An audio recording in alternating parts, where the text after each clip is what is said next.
Hey everyone, I'm so thrilled to share with you a piece of my new free course. It's available to anyone. It's my resource program, and it's mainly for people who have left religion and are looking to expand their spirituality safely with others who have recently left religion or are leaving religion. So, anyway, I'm so thrilled about this because a lot of people are too scared to question religious dogma, religious rules, religious values for fear of losing their community. And I totally get that because we are a relational species. Being connected, being included can feel like a matter of life or death to those deep primal pieces of all of us. And so I want to really honor that. And I also want to be a part of creating communities outside of religion for people where maybe it does make sense for them to leave or take a step back or let go of organized religion. They can feel more safe to open up to that, to question that, to really just help them anchor into what feels true to them, right? My goal is not to pull everybody out of religion, for me to try to say, oh, everybody, religion is bad and this and this and this. For me to say that and think that everybody needs to leave or walk away from that would literally be the other side of the coin, where people perhaps on the inside of certain religions think that everybody needs to become Mormon or become religious, right? So, me having an attached energy to people leaving is a different flavor of the same thing. The goal is really just to help people know they have options. And sometimes when you know you have options, you can open up and get more clear on what you want. And what that might look like sometimes is taking space or leaving organized religion, but it also might help you see, with respect to your values, that you're right where you want to be. And that's really powerful knowing to be able to come into on your own as well. So I honor everyone in their journey wherever they are. I think we need great people everywhere being themselves, trusting themselves, being anchored into their own truth, their own knowledge. And for those who have stepped away from religion or who are stepping away, I've got a place for you. So, what you're going to hear is just a little script from one of the modules from my free resource program. Okay. And I'll make sure there's a link in the show notes for you to go ahead and join. We do have rules around joining. People need to promise to be respectful. I have a one strike rule for that. So, promise to be respectful, mindful, respect other people's privacy and different things like that. And I think even within the community, you can have whatever name you want. I will need your email address. As far as signing up for this school community, you can have a search and display name too, which can be helpful for some people. So, without further ado, here is your snippet from the program. It's just a snippet from one of the modules. Enjoy. Hello, and welcome to your call on spirituality. I'm thrilled to talk to you about this today because we've been taught that spirituality can only happen via means of religion. And so, what we're going to focus on is the contextual understanding of spirituality, where it comes from, why it has been interwoven with religion, what it actually means, with the goal to support you in reclaiming the sacred on your own terms if you haven't already. I'm going to speak to my experience as someone who grew up in conservative Mormonism, but please self apply with respect to the religion or culture that you grew up in. Take what's resident for you, and you don't need to believe anything I say just because I say it. The goal here is not to leave religion and find another authority figure. The idea is for you to reclaim your own inner authority, your inner deep knowing that's always been there. I see this as more of a circle and not a hierarchy. So I will be facilitating, but especially with a subject that's as expansive as spirituality, the more that we can open up to non hierarchies or what we don't know, opening up to that is going to help us to view it in a very curious, open way that can support the truth behind our limitless potential. So, if we're going to get into the dictionary definition of spirituality, it's a broad concept that generally refers to an individual's search for meaning and connection with something larger than themselves, often involving a sense of purpose, transcendence, or a connection to something sacred. It's not necessarily tied to organized religion, though it can be a part of religious practices. Instead, spirituality is often a personal journey of self discovery and finding meaning in life. Some key aspects of spirituality are search for meaning and purpose, connection to something greater, generally personal, very personal and individual, beyond the material. Spirituality often involves a focus on inner experiences, values, and a sense of something beyond the physical world. There are many ways to manifest your spirituality, whether it's via meditation, prayer, mindfulness, being connected with yourself, artistic expression, spending time in nature, acts of service, and so many other things. Okay. When it comes to benefits of spirituality, research suggests that spiritual practices can lead to increased well being, including better mental and physical health, stronger relationships, and a greater sense of hope and purpose. I like to think that we are all spiritual beings having a human experience. That helps me to consider my experience to be just that. But I would never want to say that that's what it is for everybody. So, even this idea of potential benefits of spirituality, other people may use different terminology or see it differently. And so I would never want to presume that what other people are doing isn't spiritual just because they don't call it spiritual. And what they're doing is resonant with them and their life meaning. And wherever they find purpose, that helps them have increased well being. When it comes to spirituality and religion, while they can overlap, they are distinct concepts. Let's dive into this a little bit more. Religion usually involves a set of beliefs, practices, and rituals often shared within a community or group. Spirituality is more focused on individual experience and the search for meaning and can exist independently of organized religion. I love this. And for me, that feels very true and resonant. I have always been spiritual. I was born spiritual. And personally, for me, I don't need a religion to enhance my spirituality. In fact, taking a break and letting go of my religion has actually helped me be so much more immensely connected to my spirituality than I ever have been before. That doesn't mean that's the answer for everybody, but that's what I have experienced for me. When it comes to unbraiding spirituality from religion, especially if you grew up in a conservative Mormon religion, you may have been taught at some point that spirituality and religion are the same thing.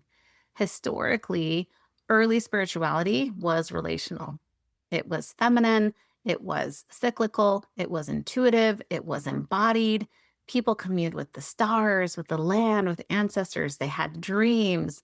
There were not middlemen, no gatekeepers to spirituality. Women were often seen as spiritual leaders, midwives, healers. In Jesus' time, there were female prophets, there were female priestesses, there were women performing baptisms. But as patriarchal systems and empires expanded, spirituality became more codified. A lot of this happened around 400 AD. Christianity before then was its own movement and was even illegal in the Roman Empire. The emperor of Rome didn't want it to be a movement, but it was such a big, bold movement that they realized that they needed to legalize it. Compromises had to be made in order for Christianity to be legalized. Rules replaced relationship, rituals replaced rhythm, hierarchies replaced intuition. Women were largely cut out of the picture. That was one of the big compromises. And then spirituality became a little bit gatekept by authorities. Back in those times, there were female pilgrims and groups of women who had who, in order to survive, had to go live underneath the protection of a Catholic priest. So, in certain religions, especially in Mormonism, spiritual authority was placed outside of us. Personal revelation was valid only if it matched church teachings.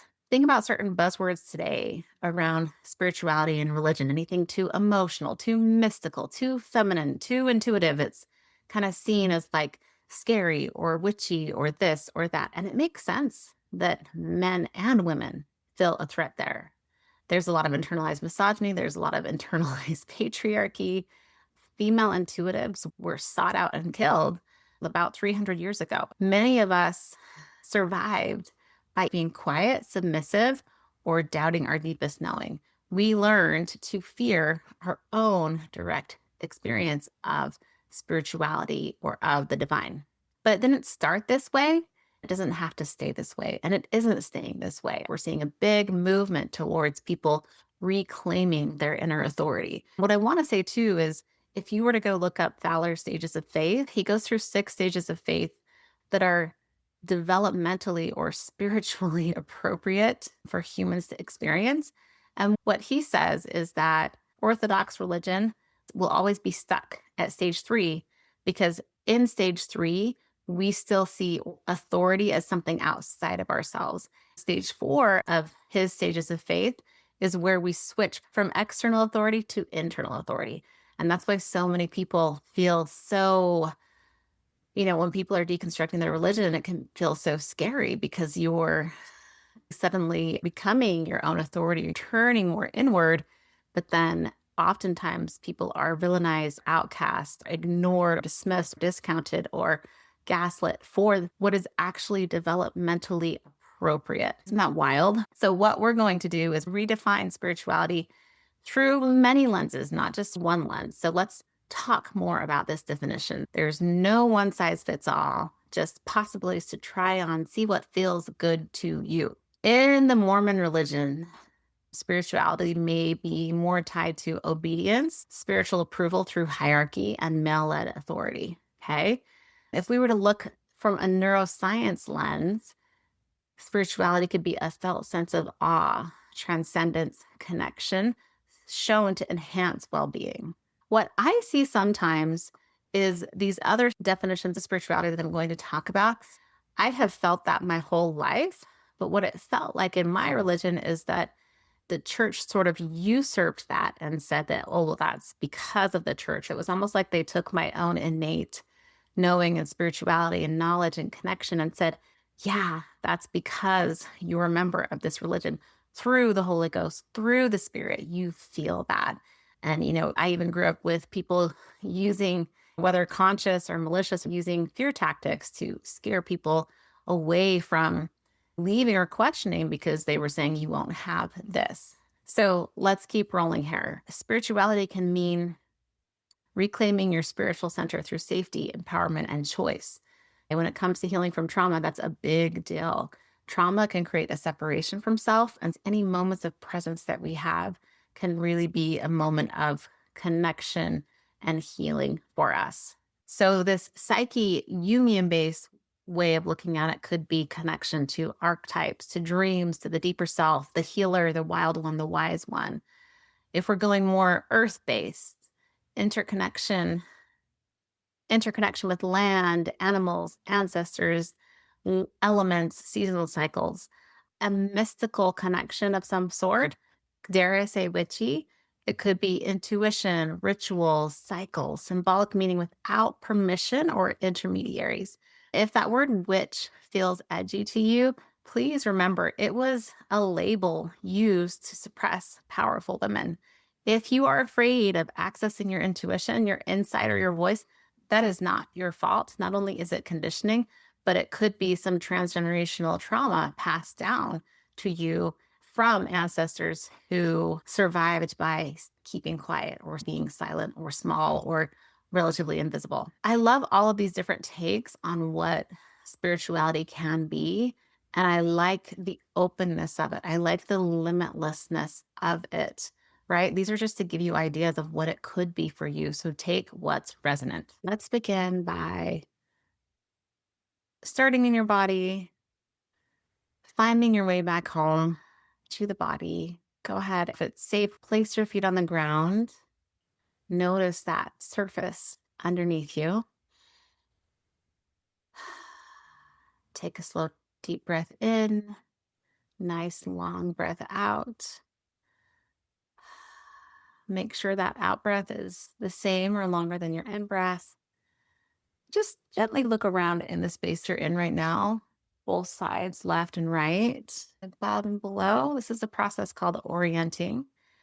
Go ahead and let your eyes land on something neutral or comforting in the room that you're in or wherever you are. If you're walking while listening to this, a color, a plant, a soft texture.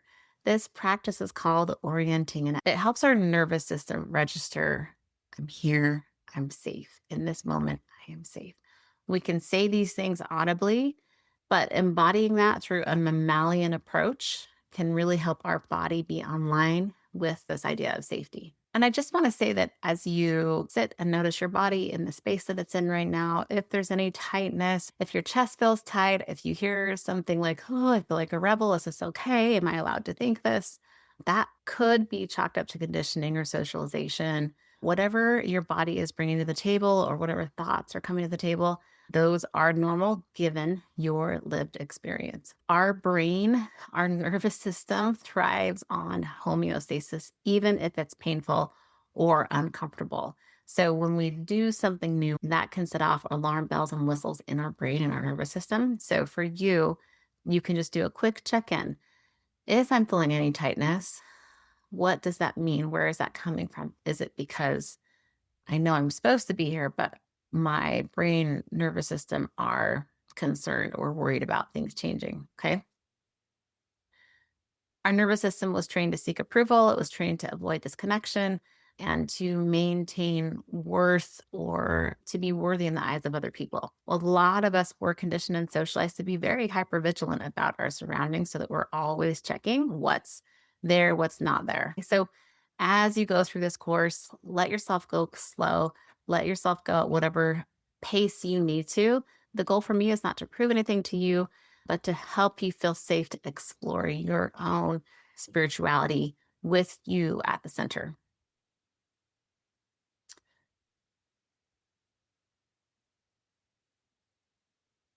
So let's talk about spirituality as it relates to the body. We often think about spirituality as something that's out there, way out there, beyond there. But another place it can be is here inside of us, inside of our bodies. The ability to feel spiritually connected is deeply tied to your ventral vagal state, the part of your nervous system that governs safety, curiosity, openness, and connection. So, this is why I have the certifications that I do and where we teach about trauma, we teach about the nervous system because there is a connection piece there. For me, the way that I was raised, spiritual connection often was taught that it comes when we've been obedient. It may have also involved fear, hypervigilance about worthiness, very conditional and transactional worthiness. It also involved outsourcing my authority to someone else. If that's the case for you, then your body may have associated spirituality with fawn responses, freeze responses, or shutdown responses. This work that we're going to be doing here begins with restoring spiritual safety through your body. It's about building capacity to feel safe, connected, free, and limitless on your terms. And the reason that we are in this root to rise section of the program is because the deeper we can root and anchor into our own sense of safety, the safer that we're going to feel to be more limitless and expansive in our spirituality. All right. If you're still feeling a little bit afraid or scared as you do this exploration with me, I want you to know that it's totally normal. Okay. We have been taught with this idea of curiosity. Curiosity killed the cat. Like, what if we could channel curiosity in such a way that we felt safe to be curious, safe to feel open? I know for me, when I've felt intense fear when I was younger, or even today, with respect to heart's work, it wasn't about helping younger versions of me feel joy or peace.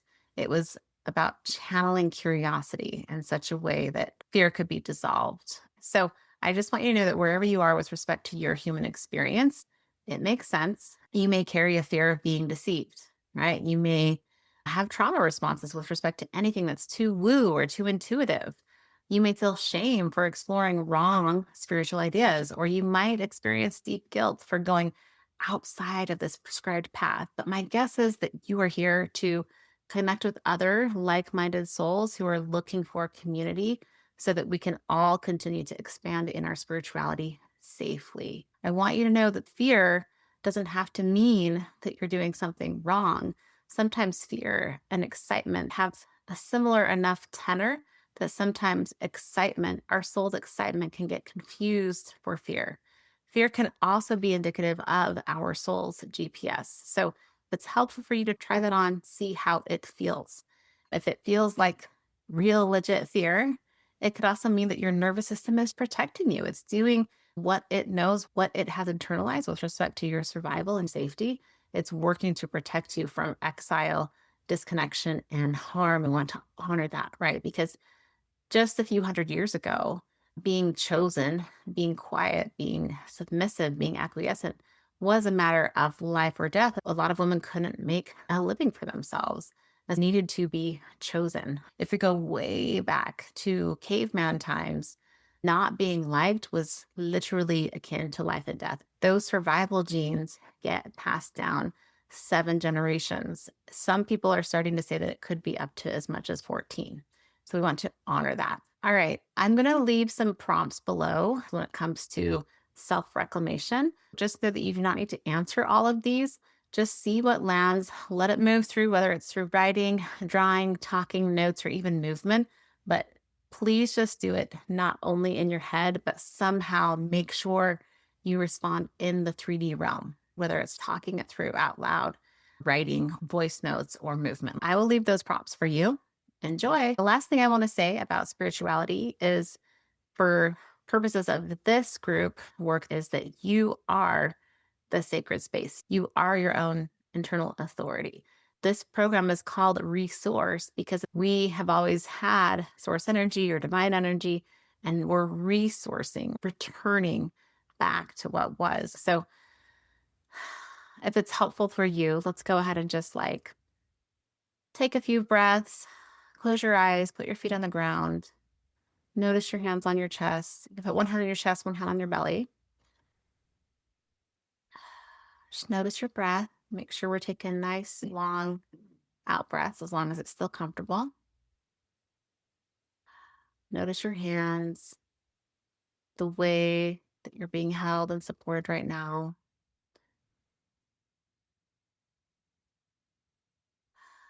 You don't need to do anything more to be worthy and whole. It's always been there. We're here to reclaim what already is. We're here to return to our knowing, return to our true selves. I'm just going to read some affirmations. If any of them feel resonant, repeat it to yourself. It's safe to reconnect with myself. I don't need permission to be spiritual. My body is my own. I am my own internal authority.